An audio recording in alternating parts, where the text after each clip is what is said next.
Good afternoon, everyone.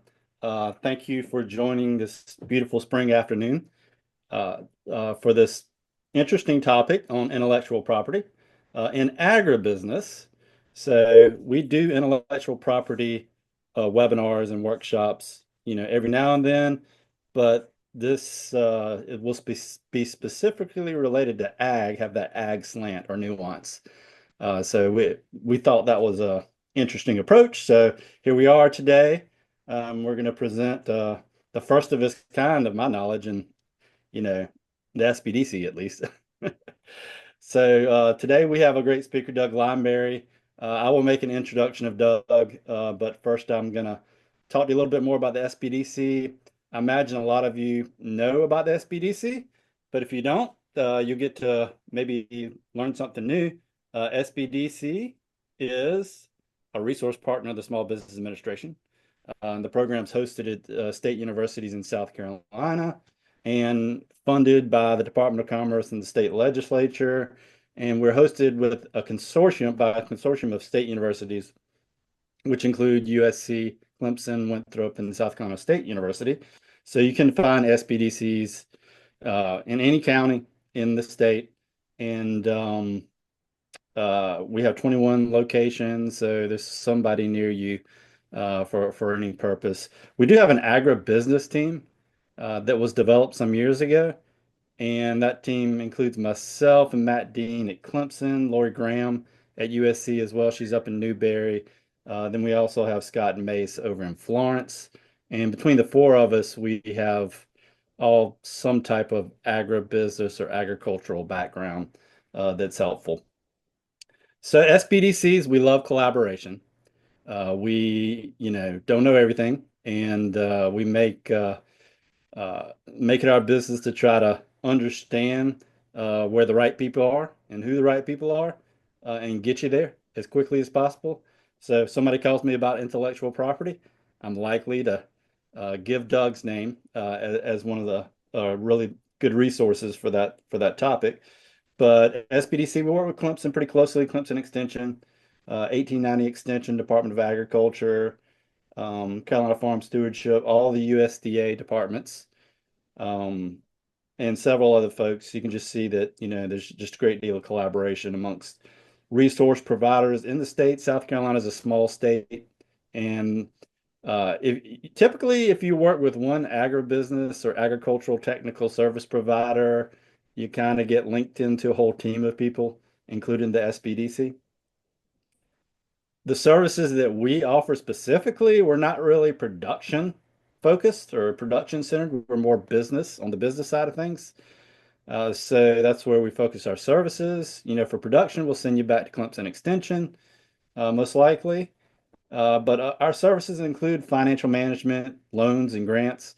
Probably loans are one of the bigger things that we do for folks, and helping with loan packaging, loan preparation. Grants is another uh, probably unique service for agribusiness clients because SBDC doesn't typically do any grant writing, but for in the ag space, we do have a couple people, including myself, who have helped write grants or help reviewed or help strategize for grants. So happy to do that. Marketing plan, social media, e-commerce, exporting. So marketing is probably maybe the next biggest thing behind funding. Just, trying to help grow your business, get more customers, gain more exposure. So, when you look at ag, there's a lot of different channels in the industry. So help, just think about which way you want to go there. Business planning, of course. Um, a lot of what we do is around business planning, and that the planning aspect can really be segmented into several different areas, which also includes strategic planning, succession planning, and really it's something new that we're developing is, on the conservation side, um, mainly as an avenue to assist with NRCS programs. We don't do a whole lot of it now, and there's a very few consultants in the state that focus on that, and we work with them pretty closely. But we think it's a need, and if it's a continued need, we'll continue to develop that. And of course, startups. We see a lot of startup farms, small, medium-sized farms. Work with Clemson's new and beginning farmer program very closely. So just a little promo for an upcoming training if you're interested uh, on how to start a food truck. It's not really ag related. It is food related. It's agri-food. So thought there might be some interest there. I don't have the promo on it yet, but we're planning a finance workshop in Spartanburg for May, for the end of May. And that's with um, the food hub. It's called PAL in Spartanburg. They wanted to do something around really avenues to profit, right? It's not going to be your typical, this is the profit and loss statement. This is the balance sheet. You've seen a lot of those. It'll be more driven towards, you know, profitability strategies. So look out and you might see some information on that. Check the SBDC website. So without further ado, I'm going to introduce our speaker for today, which is Doug Lineberry. Doug is an attorney and a principal of Offit and Kerman in Greenville, South Carolina. Doug specializes in intellectual property, and it says here in his bio, I'm going to read the whole thing. It's very lengthy and has a lot of good stuff in it. You can always look up Doug through LinkedIn or online. But it says he successfully prosecutes patent applications for mechanical, medical, and chemical technologies, and probably others. He helps clients establishing and protecting trademark portfolios, guarding against improper third-party use, and conducting enforcement actions. He advises his clients on all matters involving intellectual property, trade secrets, branding, and marketing issues, and contractual and other business matters. One of the things I wanted to point out here I thought was kind of interesting. Well, a couple things. And one is that Doug is involved in Boy Scouts of America. I just bring that up because I've been a Boy Scout master for probably 10 years or more. Not anymore. I'm now retired as a Boy Scout master and still involved in Boy Scouts, but I thought it was pretty cool. The other thing is uh, as under recognition, he's listed in the best lawyers in America intellectual property since 2020. So that's kind of cool, I thought. So I'll let you continue on with the introduction, Doug, and I'll just hand it over to you. Cool. Thank you, Jim.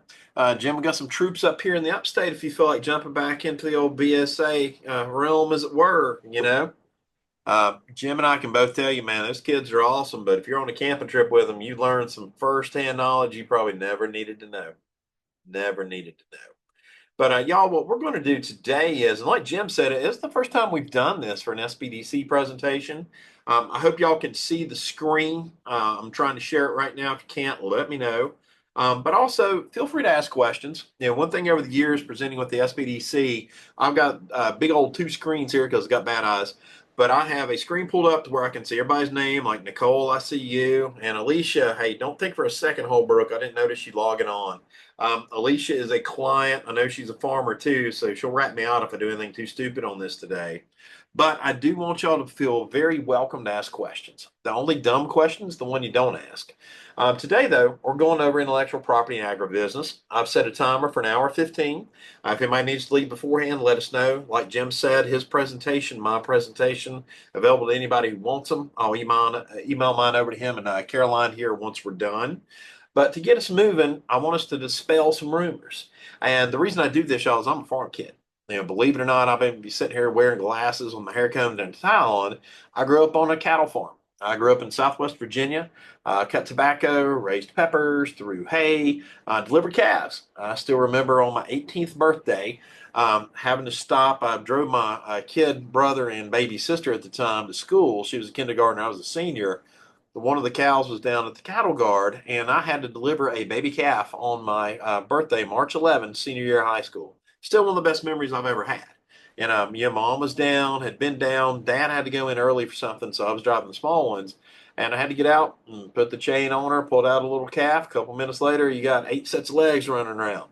But I love it. And I've never forgotten those roots, and I would encourage everybody here never to forget those roots. But one thing we do want to do is a little rumor control. I think that ag business is a business a lot of people don't think intellectual property happens to. That's absolutely not the case.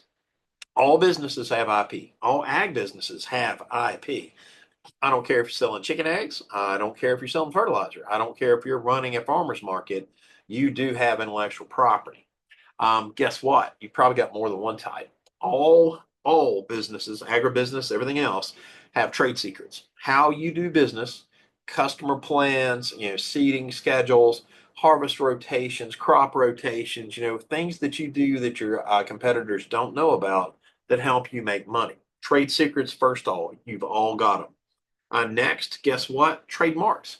If you're out there selling and you've got a brand, you have a trademark, period. You might not think you've got a trademark. You might not think, hey, my farm or my farmer's market or my produce stand is like McDonald's or Walmart or Target. It absolutely is. The exact same rules apply.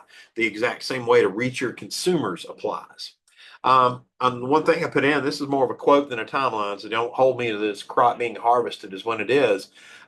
Your IP is something you need to worry about yesterday, something you'll be worrying about tomorrow too. And by worry, don't be like concerned and wake up sleepless at night, but understand, hey, we need to protect it. Because you guys know you've got Caroline, you've got Jim here to help you with the SBDC concerns, like, hey, what do I do with business? What are some possible ag loans I could get here? What are the extension services out here that I might want to take advantage of? A lot going on that they can help you with, make a connection to. What I want you to understand is that there are other connections for IP that need to be made. If you're going to be out there in business, guess what? Do it under the business aspect. Set you up an LLC, set up a company. You don't want this to be a sole proprietorship. You don't want it to be something that individually subjects you guys to liability. Also, guess what? There is a lot of money in it. Intellectual property is something, guys, that all businesses underestimate. If you need to go get a loan, you can use your trademarks or a patent as surety or collateral for that loan. Just to say it slow, if you have a trademark on the name of your farm or the brand of your cattle, etc., you can use that to get loans at a bank. It's real property and it can be levied against it. Guess what? Maybe you've got a brand that you want that's got popular, or you're making it popular and other people want to get involved with it. A couple ways that you can license that trademark. Heck, you might even want to set up what we'll call a collective trademark. We'll cover it in a little bit, to where you allow people to use a brand that you've established. South Carolina grown. There's some others that are out there. And guess what? You can do that to help build a brand for your IP, to help build a brand for your agribusiness, and now also help others do it. So here's what we're going to cover today. Now, cool thing about agribusiness is we have a unique type of patent, guys. Nobody else on the planet has a patent. This is for agribusiness, and it's agribusiness using it. But we'll go over that one specifically. We've got utility patents. Guess what? Those relate to business too. I've done patents on actual seed dropping devices. I've done patents on farm implements like tools. Design patents, same thing. I've helped people design like a new type of barbed wire. It's kind of neat. Had a very cool appearance to it. Had another one where we had a specific type of a barbed wire stretcher, same client. They were big in the barbed wire, but a couple different aspects of it. So the plant patent will cover the plant. We'll go into that in a little more detail here in a second. Utilities, how something works. A design is what it looks like. Now, trademark protection can be a lot of different things. Could be a cattle brand. Could be the name of your farm. Could be the particular name of some produce. You'll go, everybody, a lot of the consumers will be going to Home Depot and Lowe's here soon and buying the various kinds of plants. Bonnie Bell sells a bunch under their brands. And you've got a lot of branded plant names, pepper names too. My son and I like to screw around in the backyard and growing hot peppers. We like Carolina Reapers, we like Ghosts. And a lot of the times we'll end up crying by accident because we'll rub our eyes after we touch peppers. I didn't say the Lineberry boys were smart. I just said that we like peppers. But I want y'all to understand that these word marks are out there. It's an exact example of agribusiness. It's an exact example of what we want to do to protect South Carolina agribusiness and help y'all protect that. Logo marks. Guess what? A brand for a cattle brand. That's a logo mark. Believe it or not, watch your product, cattle. Pretty straightforward, but not something that you instantly connect dots with. If y'all watched Yellowstone, you saw that brand they had, and some of the people got it too, but it was on the cows, and it was a property identifier, but it was also a source identifier. You knew that these were raised on that ranch, the Duttons had taken care of them, et cetera, et cetera. Also, olfactory marks. You might be like, why do I care about smells? Man, y'all, we're farmers. We know what some good smells are. We know some not good smells. But I do want you guys to understand this is a possible vertical. Like three of the big ones that are out there right now, like if you go into Verizon stores to get a new cell phone or SIM card or whatever it is you need, take a waft, smell. That is a trademark smell for selling electronics. Play-Doh, I know all of y'all have eaten some Play-Doh, all of y'all put Play-Doh up your nose. We all had Play-Doh. That smell is trademarked. Another big one, Crayola crayons. You know, if anybody here's got kids, grandkids, you know the smell of Crayola. I mean, I will mention it to y'all now, and I bet half the audience is like, I know what a crayon smells like. Those are trademark smells. Guess what? If you've got trademark smells for particular goods, maybe you've come up with a new flower variety that has a unique scent, there's protections that we can get for agribusiness in that. Copyright protection. You know, farmers would be the first guy to be like, man, I'm not Shakespeare. You know, I toll the earth. I deal with animals. You know, that's what I do. I'm not Shakespeare. You are. Especially now with the digital age, you know, agribusinesses, there's a website out there for everybody. There's a social media handle out there for everybody that directly ties back to your trademarks because that's how you get your brand out there. It's also tied back to your trade secrets because you know what? We don't want to put the secrets on social media. I talk fast, so I'm going to slow back for a second. And be very careful with what you put on social media. You want to make certain that you're not giving away any secrets. You know, like if it's a rotation, if it's a fertilizer blend you've come up with that's proprietary or something that you don't want folks to know, brag on yourself, but do not tell any secrets. And again, our trade secret protection, guys, the reason it's out there, the reason it's valuable is because you know things that your consumers, your competitors do not. That's why they come to you. That's why you get bigger cattle. That's why you lay better eggs. You know, you've got to remember that, hey, these trade secrets are out there and they're a real deal, but also very tied to ag business. Our patent protection. So the coolest thing about being an agribusiness, folks, is, hey, we have a plant patent. It is a unique type of critter. And what your patents do is says, hey, you get a monopoly. You've got the ability to protect and prevent others from using your plant. Now, what other types are out there? You know, machinery. I work on sheet seeking equipment, you know, types of barbed wire stretchers. All of these are agribusiness implements. So don't think, hey, these don't belong to ag, ag doesn't. It's absolutely tied to it. You know, another one are processes. You know, how do you plant? Do you have a secret method for raising a plant you come up with? I've got a cool client out of Charleston, met about 3 weeks ago, orchid farmer. And he's got some really cool ways because if y'all ever tried to grow an orchid, I've killed a lot of them or at least reduced them back to the leaves. And he has a very neat system that's going to help overcome that. We're looking at filing a patent on the device as well as a method for using that device. And again, that's plants, guys, that's orchids.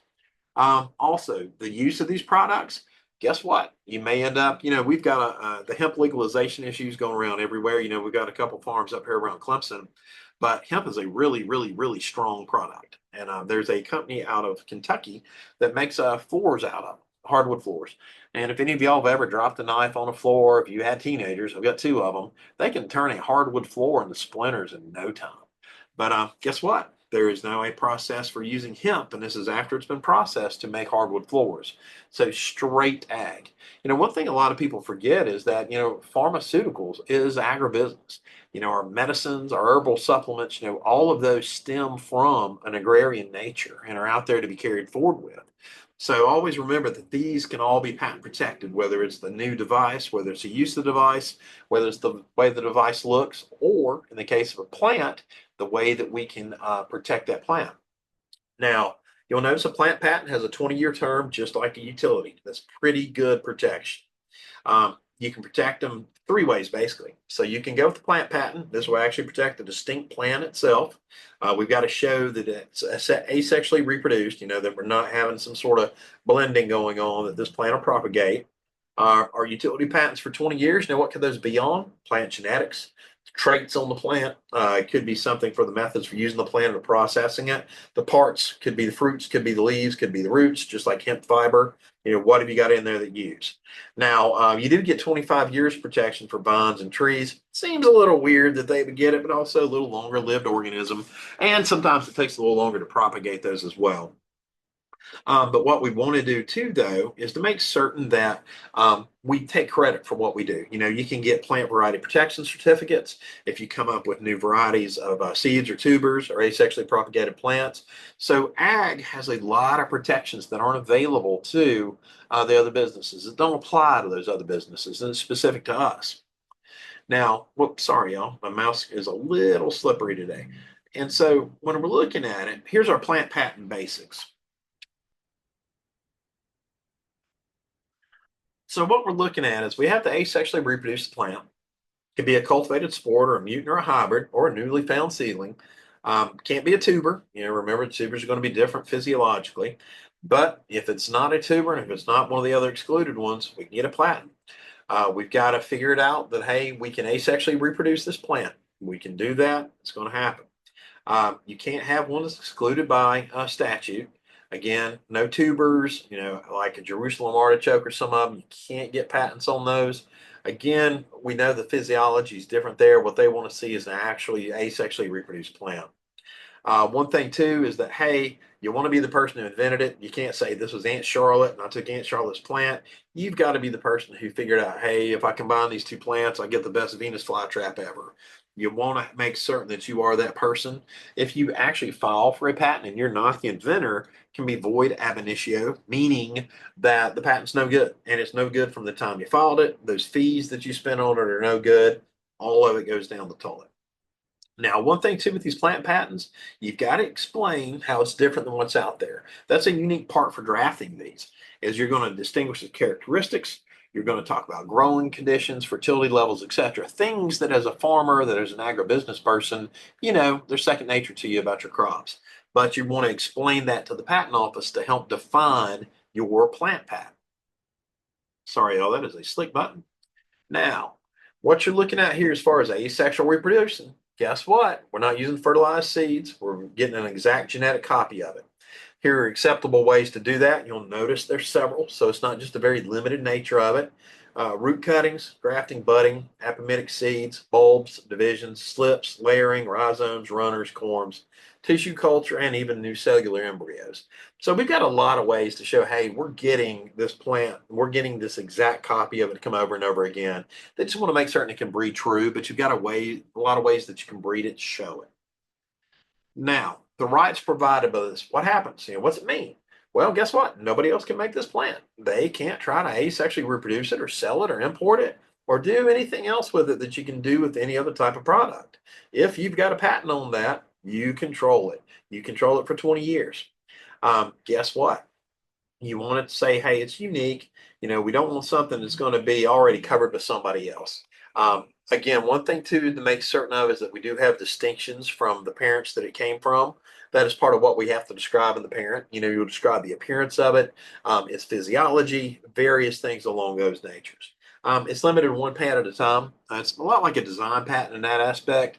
Design patents cover the appearance of something, whereas the plant patent covers not only the appearance of the plant, but also its physiological traits, growing season, what it looks like in different conditions, etc.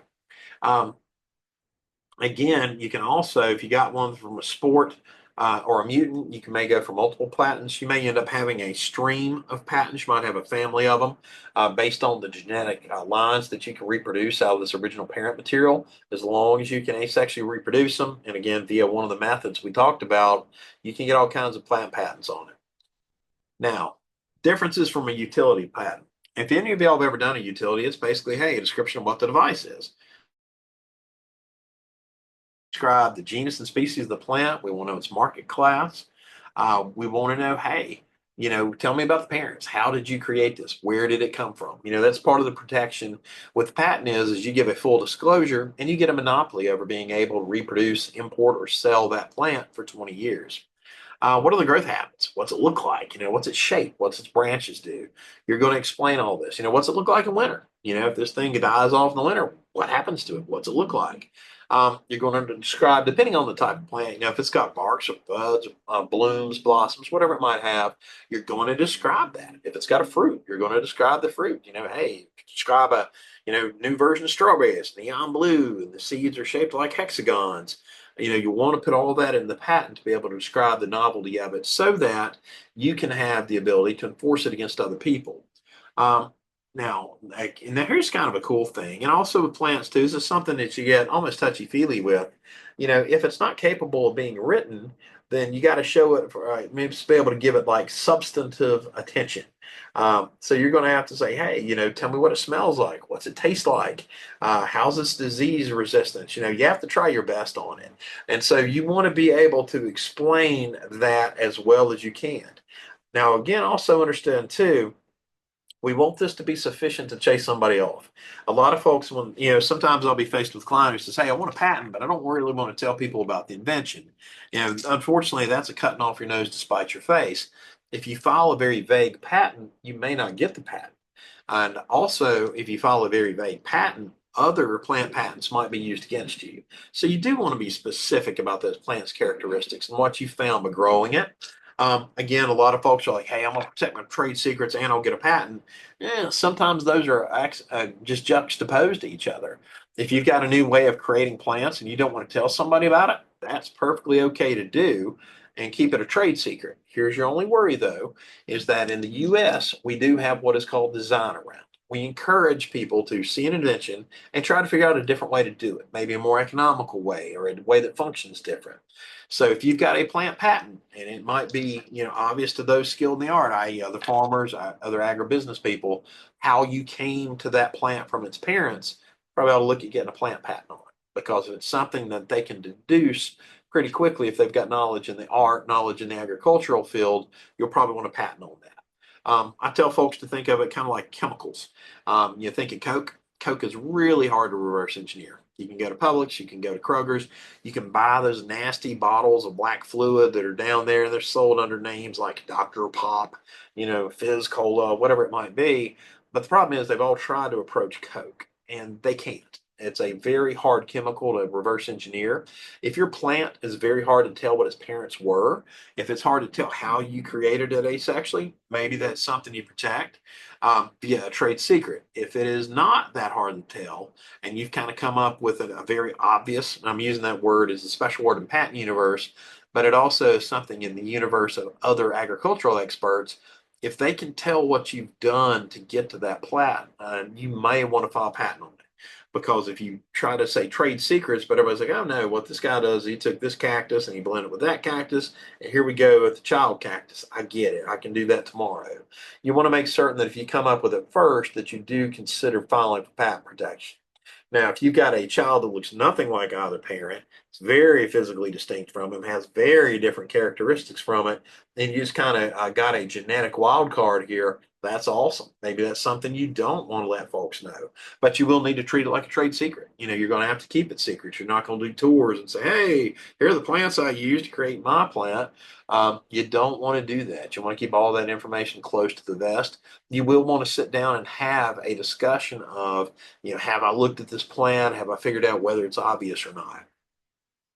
Our trademark protection. Now, we talked about trademarks earlier and said that they could be a variety of things. Now, what I want to do for a second is I realize I talk very fast. I'm going to stop and see if anybody has any questions. Feel free to type them in the chat or feel free to let your microphone off if you can and just ask a question. And I'll just pause for a second to give everybody a chance to ask questions.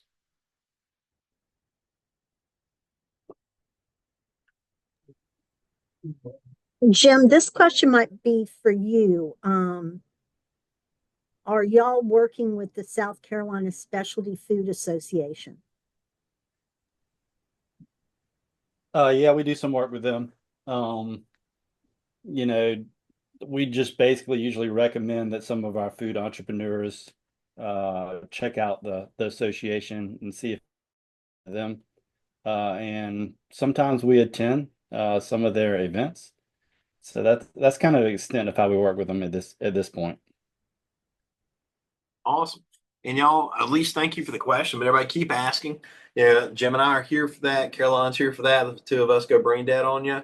But do ask any and all questions you've got. I don't see any at the moment, but I promise you're not bugging me or you're not bugging Jim. You're not bugging Caroline. Let us know if you have a question.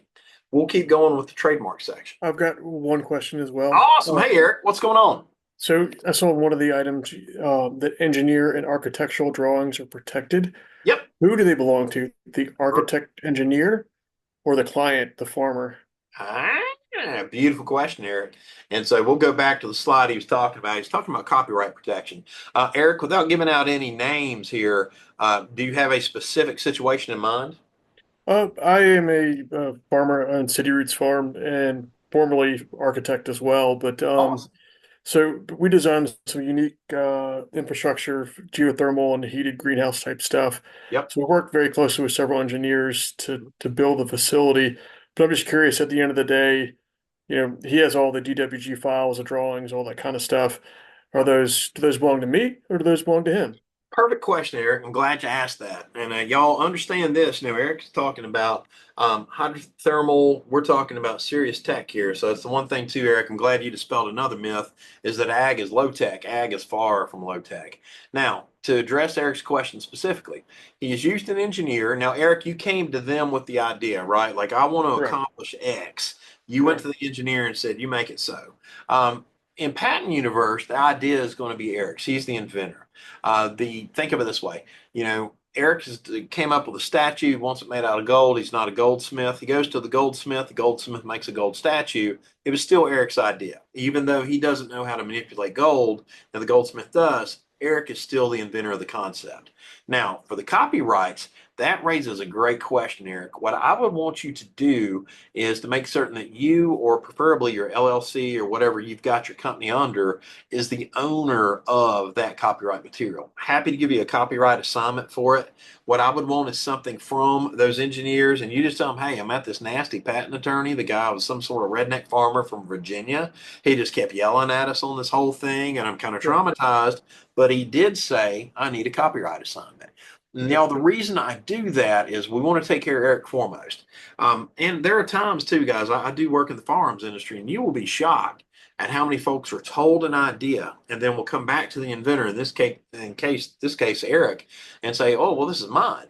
We don't want that. Foremost, let's make certain when you go into an agreement with these folks that you use a very basic agreement. And I'm not saying the Magna Carta, I'm not saying some sort of legal treatise, but we want something that basically states, I, Eric, brought you an idea. You're going to be using it. You understand that I, Eric, own it.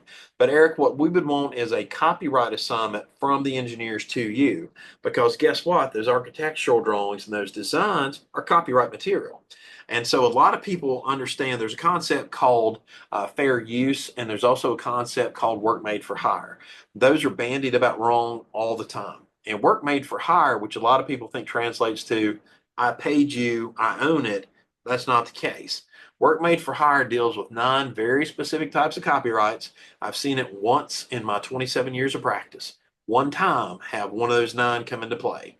The other time is you use an independent contractor, like these engineers are with respect to Eric. They're not his employees. This is a separate company he went to, and that's correct, Eric. You went to a separate Correct. Yes. company. Yep. So these guys are independent contractors. They're not Eric's employees. So what we want from them is basically just a copyright assignment. It's going to say, hey, we work for Eric, under the LLC. We created these designs for him. They're his. The reason we do that, y'all, is that these architectural designs, anything that you come up like this, like a big thing is logos for trademarks. This happens to these folks all the time. They'll go to a marketing company, they'll get a logo made up, or in this case, Eric went and got some designs made up, and this logo company will eventually turn on the client or may say, hey, you just paid for the design of this one piece that I gave you on a piece of paper. You can't go use it on a website. You can't go put it on a truck. And in Eric's case, they'd be like, you can't go build a building out of it. All you did was pay me to design this. So what we want to do is to make certain that Eric owns this lock, stock, and 2 smoking barrels. So Eric, great question. What we need is a copyright assignment to shore up ownership on that. Now, And did is you a copyright assignment something that an attorney such as yourself, Yes, sir. issues It is. that document? It is. And for the love of God, guys, now I'm telling you this right now. I'm going to put this in the chat. I love y'all, but I'm getting ready to using AI documents. No using documents from like LegalZoom. And the reason I'm telling you that is these guys are trash. Notice I just put in here a cat note yelling at everybody on a Thursday afternoon. Eric asks a great question. It's like, hey, can I do this by myself? You can't. Copyright assignment actually has to have very specific language. Even the verb tense matters. If you use the wrong verb tense, it can be a void assignment. I don't want that happening to any of y'all. The AIs don't understand this. They don't get it. So what I want from you guys is to understand, yeah, there are magic words. that some of these documents do have specific meanings and the word has a specific meaning. I want y'all to use an attorney, use one. Hey, great thing is I've got an office. I'm here in South Carolina. You've got a baseball bat. Things go wrong. You come visit me. We sort it out. Y'all are laughing, but I'm serious. It's good to have that relationship with somebody, not necessarily a baseball bat, but you've got the ability to say, hey, my attorney's here. We can always meet. I travel the state all the time, and it's easy to sit down with somebody face to face. You want that? The AIs, guys, I present on this for the SBDC as well.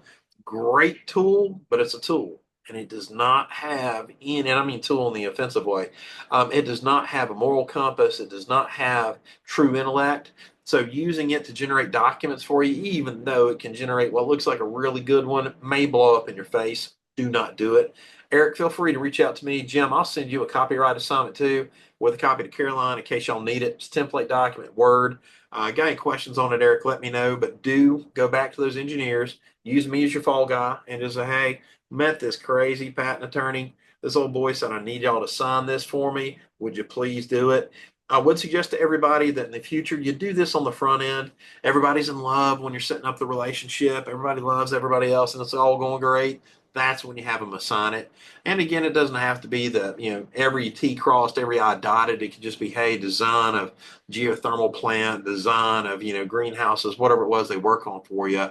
But make certain that you put in enough so they know what it is. Indeed, you can just say, hey, attached here to is attachment A. They sign it. There's a picture of the designs on that page. You're good. Eric, does that answer your question? Yes, it does.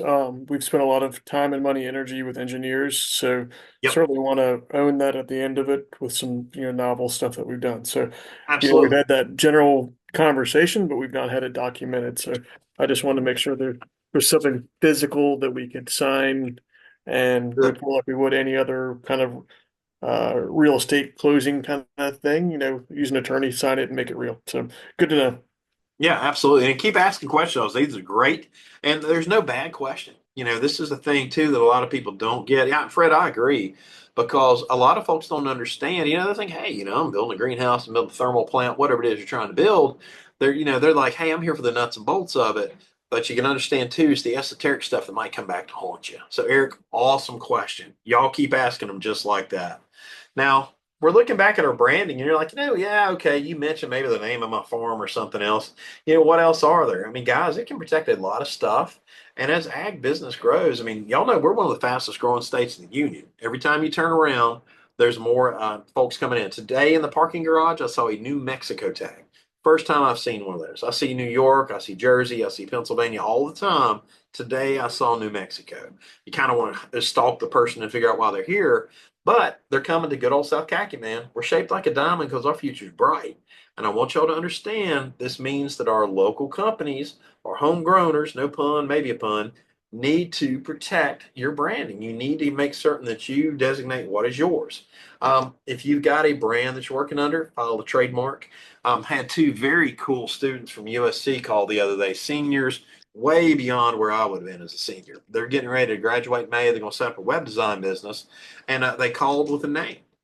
And they said, hey, we've got a name we want to use. So we checked it out in the trademark office and it's clear. When I went home last night and did a further Google search and found a company from New Jersey using the same name. And these girls, instead of plowing forward, wrote me back and said, hey, Doug, we were doing some more search after we talked. These guys have not filed a trademark, but they're out there. What could this mean to us?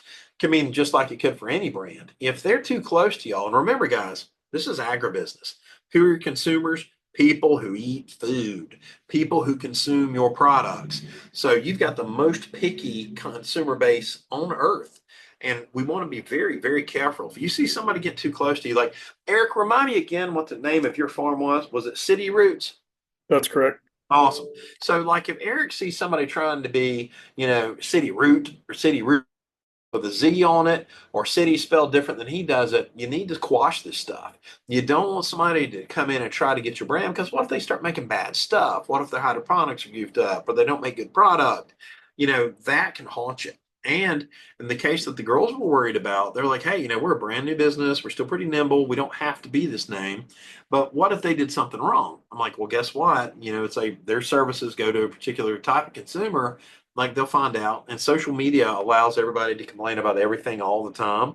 So you guys want to specifically for agribusiness products, do not let people get too close to your names. If you see them, I suggest the first entry is always church language. Call them, be nice.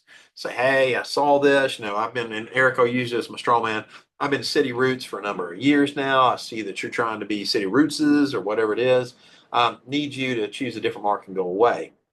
The reason I would tell you to file your trademarks first, though, is we've got a company in the center of the state called Carolina Charcuterie. We live in a Carolina. Everybody likes charcuterie. Pretty cool name.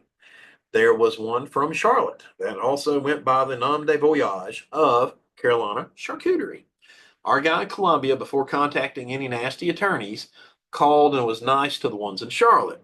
The Charlotte people were not nice, went to the trademark office and filed a trademark almost immediately after his call. He'd actually kept notes. He had called them at noon, and they do time-stamp trademark filings at the PTO. They filed it like 2 hours later. So I want y'all to understand, before you go waving a stick at somebody, make certain that we've got our trademarks on file. That can be a farm name, it can be your product names, it can be a cattle brand, it can be a slogan, best meat ever, world's best neon red strawberry, whatever it might be. You want those protected. We talked about the certification mark too. If any of you guys want to set up something like, say Eric wants to set up like a hydroponics or a thermal grown network here in the state, and they all want to be able to sell under his brand, Eric's going to be able to set up a certification mark, and he can allow Ellie or Elise or Alicia or Fred or Nicole or anybody else to use that if they meet certain criteria and if they've got his permission to do so. And so there are a lot of ways, y'all, that you can set up a network for your products, or better yet, set up a collective where there's a group of you working together. Back when we raised peppers, it was a co-op. And we'd take the peppers up to the co-op, and you'd bring your peppers from the field, and you'd have these big burlap sacks. And my dad would always yell because I and my brother were way too harsh with them, and he definitely would bruise them up. Sorry, y'all, I keep sliding my finger over that. But it was a co-op, group of farmers working together to say, hey, we get a better price if we all load this together. And those peppers end up at Kroger's, Publix, wherever it was they ended up. So I want y'all to also consider that. Now, copyright, and Eric, we'll go back to yours for a second. Guess what? It's a work of authorship. It is asking an engineer to create a drawing. It is asking somebody to come up with a logo.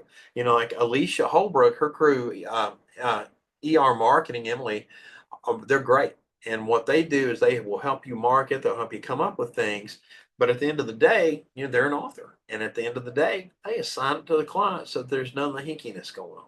And the reason it's Emily Revolutionary Marketing out of Newberry. There's a great place there with lemon ice cream to eat. I'm a fat kid in case I hadn't mentioned that. I love me some Newberry, but Alicia and her crew are awesome for this because they can go out there and they'll create these types of ownership. The engineers working with Eric create those types of authorship. And so we want to make certain, do we own it at the end of the day? Like Alicia and her group will assign it to the client. Eric wants it assigned to him because he is the client. Our agribusiness examples, Eric's got a great one. Designs for a hydroponics facility, designs for a greenhouse, whatever it may be. Our handouts on farming. Guess what? If you're creating something, if you're like, and I'll rat out Alicia again, she's got a tourist farm. And she's going to have brochures on it. And it's going to be like, hey, come visit the farm. Come see this. And I think you have alpacas, Alicia. Yell at me if I'm wrong.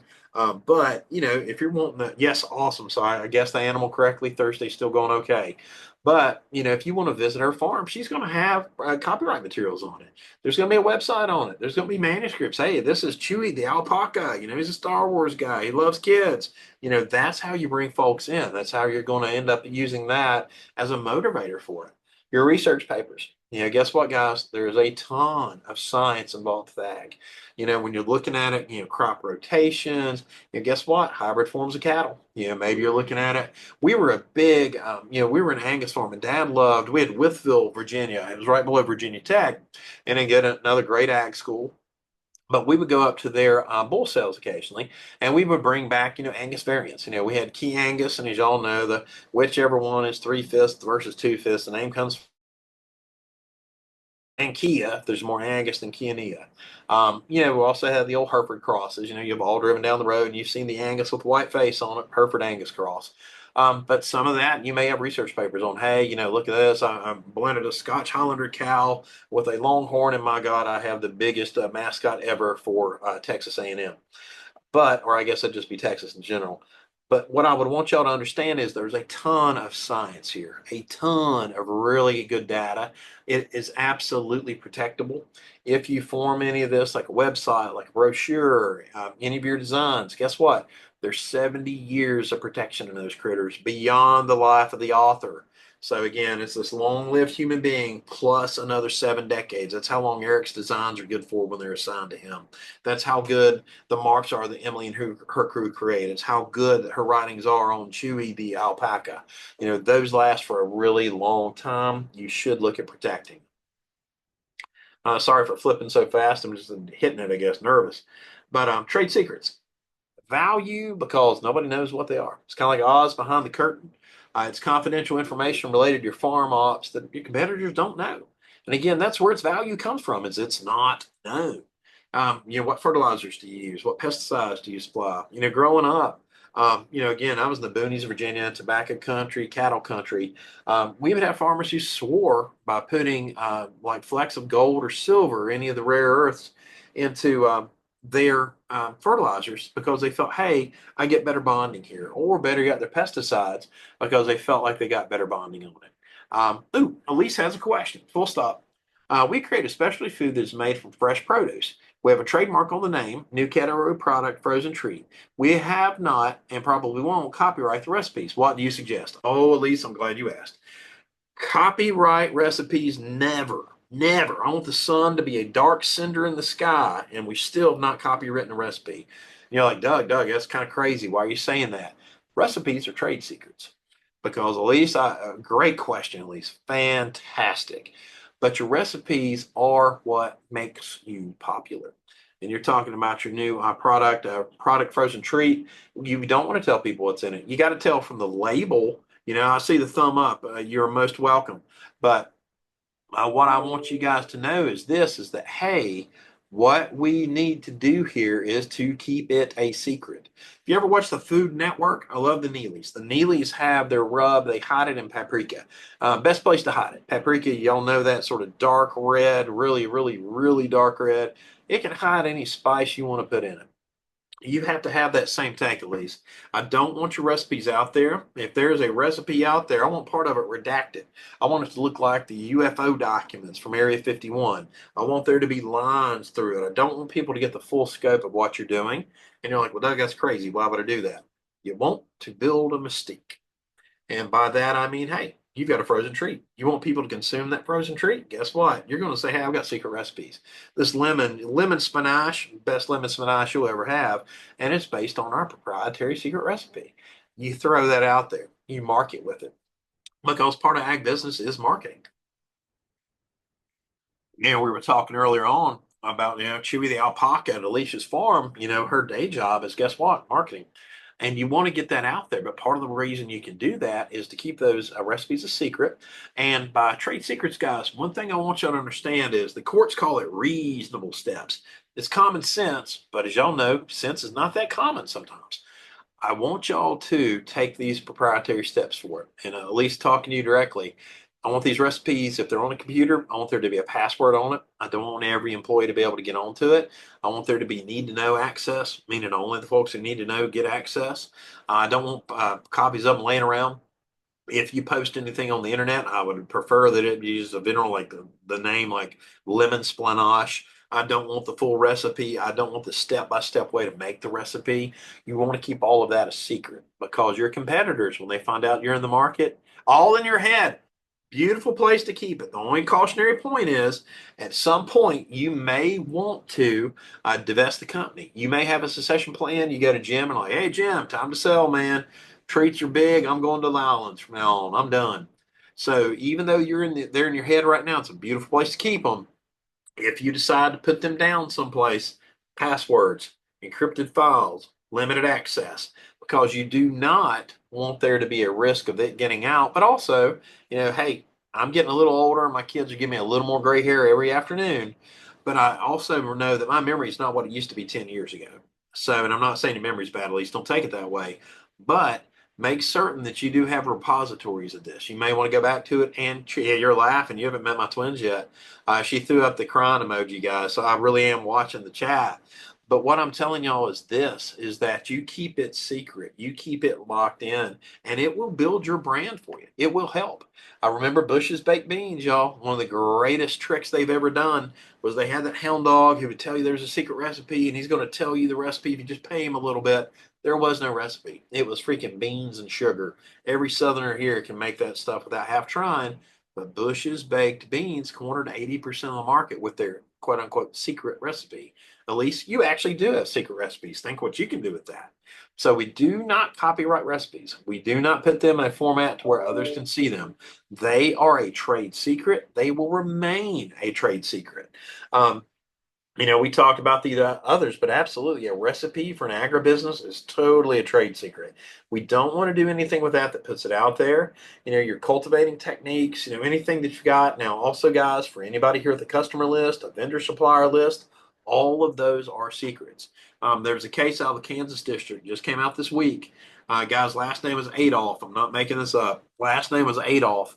He had stolen customer lists and pricing from his ex-employer, went to a competitor, and the former employer sued him and should have. They said, hey, this guy was with us. He left. He's using our pricing list. He's using our customers. He had a non-compete. He wasn't supposed to be doing this. Here we are. So I want y'all to treat your agribusiness secrets the exact same way. This is to be protected. It's not to be taken lightly. I'm going to shut up for a second. Y'all been really good at asking questions and keeping us way on track. Any questions right now? Or any thoughts on what we've discussed? And if anything comes to y'all, feel free to let me know. Now, our agribusiness licensing. Now, here's the thing to think about. Always in writing, always. Now, I do not want there to be any freaking excuses of, oh, no, I didn't know. Now. If you're going to have an agreement with a vendor, if you're going to have an agreement with a co-packer, whatever it might be, I want it in writing. And your licensing here comes with the fact of, hey, with your IP, Lisa, I'm going to jump on you for a second. If her pops are out there, I'll call them pops, frozen treats. If these frozen treats are out there, another company comes by and says, hey, Elise, you're not in the California market. I would love to be your California person. And if she's interested, she can license it to them. It's going to be in writing. It's not going to be handshake. It's not one of them backpack deals that eventually becomes a knife in the back deal. We want a deal with, hey, we've got a specific license out here. Now, what we can do with those licenses is very broad. She could limit it just to, hey, you can sell in California, but only in Los Angeles, only in this value. Nicole, great to have you here. Absolutely. We will have this recorded for you. We will have copies of this, and feel free to ask Jim for it. If there's anything I can provide, let me know. I'm always happy to discuss. Just remind me that you're from the SBDC, where we'll be thick as thieves. But also back to our licensing, guys, we will have the ability to have a lot of great ways to license. You got to think about your verticals. Maybe this person wants to use them, and Elisa's like, hey, I guess what? I will let you use these for schools, but I won't let you sell them to Publix. I'm the Publix person. So there are a lot of ways you can work up your licenses here: limited liabilities, exclusivities, verticals, etc. The more popular your brand, the more ability you've got to license that are favorable to you. So I want y'all to understand that these basics are out there, and it is something that we want covered for y'all. It is something that we want to make certain that, hey, we thought about this, it was in writing, we took care of it. Now, this is a picture of my old ugly mug. We've gotten done. It's right at 4 o'clock, and I think we were scheduled to go about an hour 15 or so. So we've still got time. What I would like to do now is to open the forum. Happy to go back through any slides you've got. Happy to go through any questions you have. Fred, I'm going to point the finger at you, my friend. Ask a question about something that I mumbled through or did not explain clearly.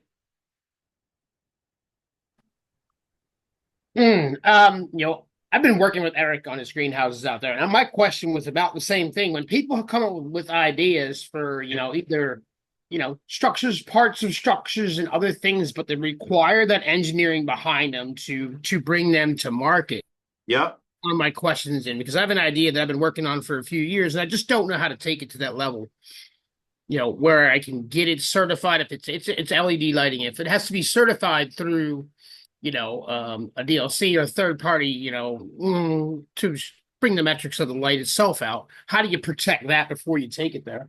Good question, Fred. We'd want to look at filing a provisional patent application. Obviously your LED is going to have, and I assume this is probably a special spectra of blue or red light that's going to help plants grow better or something along those lines. You don't say All yes. these lines. Yep. Okay. So thank you. But what you want to do is to make certain we've got a provisional on hand. The first thing Jim would do if you run to him and say, hey, Jim, I've got this concept for lights. What I'll do, we want to make certain that we take care of you first because this is going to be a concept that you're running out to. It's an LED light. It's mechanical. Somebody can take it apart. They can do tests on the spectra to figure out, hey, how did Fred make this thing approach the blue spectrum better? How did he get this light wavelength out of it? You want to have a provisional patent on file, and it doesn't have to be complete and ready. Provisionals can be kind of a rough bookmark at times, but you want that on file at the patent office before you go out and start trying to commercialize, to blend it, etc. I use a crew in Columbia called Inventions Unlimited, Fred. They're awesome. Literally before this call. Have you ever dealt with them, Fred? You said I have not. Okay, great guys. Ben Greenberg's the owner of it. Been working with them for a number of years. Just introduced them to a client of mine from Greenwood. I know there's a lot of Greens, Greenville, Greenwood. I know, right? It's that kind of day. But they had a really good discussion, and part of it was, hey, first item is that, the guys at Inventions Unlimited sent my guy a non-disclosure and said, hey, we're not going to tell anybody about what you discussed. Fred, that's something you can do too. If you're going to be out there with them, the safest protection is that provisional patent application. Have that thing on file. Understood. Because sometimes you'll run in with a non-disclosure and people are like, I ain't signing that. And you've seen that on Shark Tank. You'll see the guys, and this is all scripted, but you'll have some boom ha comes up and says, I need you to sign this non-disclosure. And they basically just shoo him off stage. But you don't need a non-disclosure if you got your provisional on file. That protects you better than anything else can. Also, Fred, if there are particular elements, because you were talking about how you design particular portions, particular parts, you may want to look at design protection for aspects of it. Like if you've achieved various wavelengths due to the structure of the bulb or due to the structure of the light, or maybe a refractor that's in there. And if it's something that you've created that's novel, you may want to look at having a design patent on that as well as describing it in the provision. Understood. Awesome. Thank you. No, great question, man. Keep going. Ellie Moss, I'm going to pick on you now, my dear. Ask me a question. What did I not describe well? What did I mumble through? Or do you need Chewy the alpaca's home address? What's funny is I was just typing one in. That's awesome. There are two things. I don't know. And just to say, I just got back from Los Angeles. I do live here, but I've been back less than 24 hours, and I think I'm just a little jet lagged or something. No worries. I function on half brain, so I get you, Ellie. No, just to say that I'm convinced, I didn't know, but I think anyone, I need help in my mind. I am a small farmer. Mm-hmm. I work with the Medical University of South Carolina, and I've had for 7 years. And they had reached out to grow something called kratom, and now I have proof of, I needed proof of concept, but now I'm like, oh, we've bred for cold and frost tolerant now in the last couple of years. And I think this could be huge for our state. That's awesome. And I've been testing it in low humidity in LA. And I'm just like, I need someone bigger, but I'm just convinced that there are plant medicines, but also just to get petrochemicals out of the drug supply. We could be global leaders. And I feel like in my mind, anything that I sort of know now that's coming down the line with this product, if we could get other people to start growing it or people that want to. But the other thing is there are a group of us who are growing indigo. Yeah, I saw that in your note. Yeah. So 20, and we're growing 89 acres. It's between 5 different states, but I just want to start exploring with I feel like I'm beating my head against the wall, but I've decided it's the most patriotic thing I've ever done. I'm putting it out there. If other people are into it, great. Mm-hmm. But I at least want to have done this. But I feel like we've created something that's American grown indigo, and how we could protect that, and how we would maybe approach it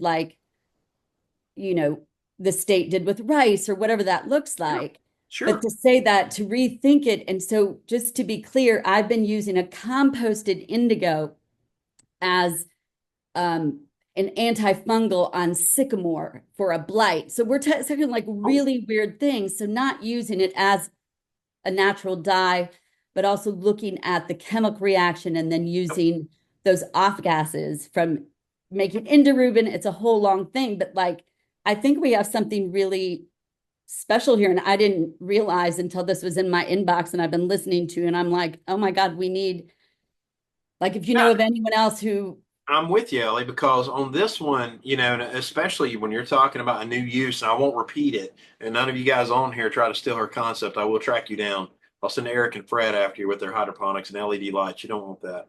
But what we do want to do, though, Ellie, is to discuss, you know, hey, we're looking at American Indigo. You know, have you created a new variety? Maybe needs a plant patent. Do you have new uses? It sounds like you absolutely have new uses that can be used with respect to, you know, agribusiness applications, other applications. We definitely want to have a discussion on that to make certain that you're protected before we publish anything or put anything out there into the world. Oh, I mean, I feel like I don't have an agenda. Like, I want to work with other farmers. Sure. On that indigo, I mean, I think there are plants important to Francis Porcher, to the Gullah Geechee, like these sort of ideas of why sapelo matters. But just to say, like, any ideas on that or anyone doing it, but we want to grow 89 acres for, you know, fairly obvious reasons. But it'd be great to know if other people in the state would be interested in joining forces. You know, like we have 30 acres so far, but just to say, yeah, if you know of any other folks who are doing something. Well, Ellie, what I would do is, Jim Johnson just gave you the cheat sheet. When he was doing his intro, you saw he had listed the different organizations, ag business organizations in the state. Absolutely contact these folks. Say, hey, here's what we're doing. Now, granted, keep the technical stuff on an elevator speech. I don't want you giving out any of the details. No babies with the bathwater, because there may be funding opportunities here. There may be other ways for you to be able to, with a protected concept, to be able to possibly get funding, grants, etc. So when you're discussing the concepts with these third parties, elevator speech, 80,000-foot stuff, nothing really down in the weeds. And I do that for your protection. You're like, hey, you know, maybe I want to share this with other people. Completely fine. You can license it for a whopping $0. But what you want to do, though, is to make certain that the concepts are protected, that you've got the ability to say, hey, you know, look at this IP we've got, look at this potential portfolio of uses we have for American Indigo. The Gullah gets you an awesome suggestion on that, too. You know, it's so funny you say that. One of the things that I love most in the world are their baskets. And if I can get this to show up, that'll be a day. About having an invisible basket here that you guys can kind of see it. Got it down on Fripp where we summered one time. And I love the Gullah Geechee culture. It is awesome. And so I think it is something that all of us need to be aware of. But I like your concept of being able, Ellie, to use it for new things, to figure out, hey, we're trying to treat a blight with this thing. So there's a lot of options for it, but definitely use Jim's slides as your, hey, who do I contact here? Keep it at that high level, elevator speeches only, no ultra specifics, but that's how I would run with it. Y'all keep going. These are Thank beautiful. you. Now, you're most welcome, Ellie, and thank you for the great question. Y'all keep going. This is great. I mean, I love where we're at. And Caroline or Jim, if y'all got anything to add too. But, you know, what I want us just to understand, and I'll flip back through the slides real quick, is that, you know, hey, we've heard now many examples of agribusiness. You know, but we've got recipes for a frozen food stuff. We've got designs. You know, Fred's looking at possibly doing some new LEDs. Ellie's looking at a new use for a known plant, possibly new plant versions. So, I mean, that's exactly why we're here, gang. This is what we're doing, is to express to folks that, hey, this is out here. And y'all spread the word. You know, I know y'all know other farmers. I know you know other agribusiness folks. You know, let them know that these are considerations for all of us. You know, just like Ellie talked about, you know, she's been at LA. They got 89 acres of the American Indigo now spread out. And, you know, and it's this sort of cooperation that's a great thing. But also remember, too, to protect yourselves. You know, a lot of the, you know, truth about the world is that, hey, it's a lazy dog that doesn't wag its own tail. File your trademarks, get them protected. You know, one thing you might want to consider too, Ellie, is that, guess what? A certification mark may be perfect for you. If you guys want to set up an organization of some type, to promote the American indigo usage, you may have a particular set of guidelines for them. You might have a particular way that you want them to accomplish this. That's absolutely a certification mark. So there are ways that you can help other people be involved, but also have it in a structured way. So it's not just chaos and people just kind of going off and doing their own thing. Y'all keep going. These are great questions. Another question for you. Hey, Eric. You mentioned that you could go to a bank with the value of your IP, trademark, or copyright, and to leverage that. How do you come up with a monetary value of that? I love it. We're getting ready to rat out another SBDC person. We've got a guy here in the upstate, Chris. I'm going to slaughter his last name. Caroline, how does Chris pronounce his last name? Petrella. So Petrella. it's Petrella. Yep. And what I'm going to do, guys, is I've got his email right here. I'm going to post it for y'all. But Eric, reach out to this man. Tell him that you're on Caroline's presentation, and you need to talk to this man about valuing something. Feel free to mention me and Jim. He knows both of us. But that's the reason the SBDC is so great, guys. You've got somebody like Jim who can help. You've got somebody like Chris who can help. You've got Caroline who's absolutely helping right now. And what we want to do is to make certain that y'all understand, hey, the SBDC's got a ton of things that can help me help other people and help myself. And so y'all bear with me. I'm trying to pull it up and not give you his personal email, which for some reason is the only one that wants to populate. Got it. But y'all reach out to Chris. Now, actually, this will have his full name in it. He's a Christopher, but he goes by Chris. But y'all reach out to him. And Eric, what I would do is say, hey, I'll look at you, Caroline Strange, stealing my thunder. But no, that's it right there. Chris Petrella, C at mailbox.sc.edu. And when you give him a call, tell him, hey, I was on a presentation. Haha, I busted you, Caroline. You spelled his name wrong, girl. You're trying to sabotage us. Hold up. Here is the actual address, since Caroline's trying to spell check me today. It's Petrel at mailbox.sc.edu. But tell him, hey, I was on this ag business presentation. I've got some stuff worked up. I need to know what the valuation is. Because, Eric, that's part of the beauty here is that you can use those designs. You can use that IP to get funding. And so I love the fact that you're already thinking of how to skin that cat. But that's absolutely Chris's job with the SBDC. And just like Jim, just like Caroline, they're free, they're state sponsored, and they're here to help small businesses. Oh, Caroline, we know you were just checking me on a Thursday. You don't have to apologize. But y'all, I love this. Y'all are asking great questions. Y'all are thinking on this the way it should be thought. Keep going. I'm here as long as y'all want me to be. One quick question, as far as like bringing up drawings and stuff like this of, size, form, otherwise of your ideas, how specific do they have to be? Awesome. You mean like for a design drawing or for a patent drawing, Fred? Yeah, for design. Awesome. You want the look of it. I've actually got artists who handle it for me. I use a crew out of India who do magnificent design drawings. I actually had a design examiner about 2 months ago really give my client his total thumbs up on the quality of their design drawings. What you'll do is you can start off with photographs with me. And, I'm not requiring you to become an expert in line weights and shading. Right. You can just send me pictures and say, hey, Doug, I want to get a design patent on this. We'll turn the guys loose. They will then get us back draft drawings to look at. We'll tweak them until you're happy with them. Understood. Thank you. No, you're welcome, man. And just make certain before you go out and show this off to folks that you've had these discussions, you've had these thoughts, and that you're using those NDAs, or you have that provisional patent application on file, which would be the preferable route. Understood. I would talk to you first before I did any of that, for sure. Cool. Thank you. All right, Laronia, you have been entirely silent, my dear. I need a hard question, a comment, or an insult, whatever you're feeling like at 4:13 on a Thursday. I love it. Nichols is like, I'm not playing his reindeer game. But y'all ask anything. I am here to help. I hope I'm helping. But anything that y'all are curious about, bring it out. Laronia, I still would love a question from you, dear. You let me know if there's anything tickling the cerebrum that I can help with.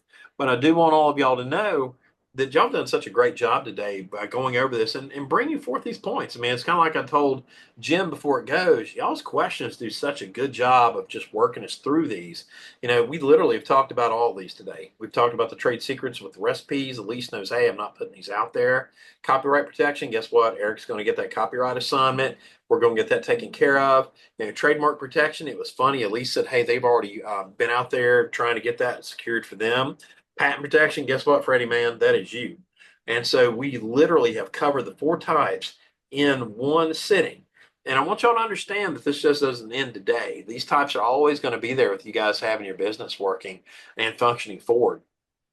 And the main thing too, like, you know, and especially back with talking about the potential plant patent protection we've got here, guys, it is a very cool thing. You know, we're the only industry that really gets their own type of patent. Everybody else is either utility or design, but the plant patents get the ability to say, hey, you're unique. You get this very novel protection for it. Y'all, any other questions, any other comments? I don't want to hold you guys hostage if y'all need to be, but I'm happy to answer any other questions you've got.